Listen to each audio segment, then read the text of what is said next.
In digital Marathi, जनतेच्या हक्काचं व्यासपीठ।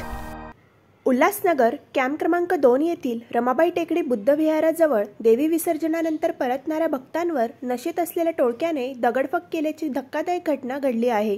या प्रकरणी पोलिसांनी साहिल उर्फ नोडी जोगदंडे या आरोपीला अटक केली असून इतर आरोपींचा शोध सुरू आहे। जय अंबिका तरुण मित्रमंडळामार्फत रमाबाई टेकडी येथे नवरात्रोत्सवाचे आयोजन करण्यात आले होते। दसऱ्याच्या दिवशी देवी विसर्जन करून मंडळाचे सदस्य व भक्त परतत असताना रविवारी रात्री नशेत असलेल्या 10 जणांच्या टोळक्याने अचानक दगडफेक करत हल्ला केला। या टोळीत सागर सुरडकर उर्फ पिकाचू, मारी, रिक्षा चालक गोजा, गफलती उर्फ सोनू, नोडी उर्फ साहिल, श्रवण, सिद्धार्थ आणि इतरांचा समावेश असल्याचे समोर आले आहे। या हल्ल्यात गणेश पवार यांच्या पायावर आणि वैभव लोंढे याच्या डोक्यावर धारदार शस्त्राने वार करण्यात आला। दोघेही गंभीर जखमी असून त्यांच्यावर उल्हासनगर मध्यवर्ती रुग्णालयात उपचार सुरू आहेत। घटनेची माहिती मिळताच उल्हासनगर पोलिसांनी तातडीने घटनास्थळी धाव घेत परिसरात मोठा पोलीस बंदोबस्त तैनात केला।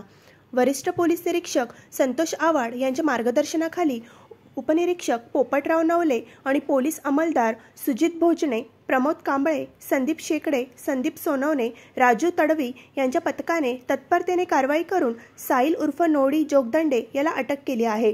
उर्वरित आरोपींचा शोध सुरू असून या घटनेमुळे परिसरात एकच खळबळ उडाली आहे। 2 तारखेला वैभव लोंढे आणि त्याचे मित्र देवी विसर्जन 5व्या मैल ते देवी विसर्जन करून परत जात असताना रमाबाई आंबेडकर नगर येथे 10:30 वाजताच्या सुमारास जुन्या भांडणाच्या वादावरून सागर सुरडकर, सिद्धार्थ सिद्धू खरात, सोनू उर्फ गफलती आयरे आणि नॉडी यांनी जुन्या भांडणाचा राग मनात धरून त्यांच्यावर हल्ला केला।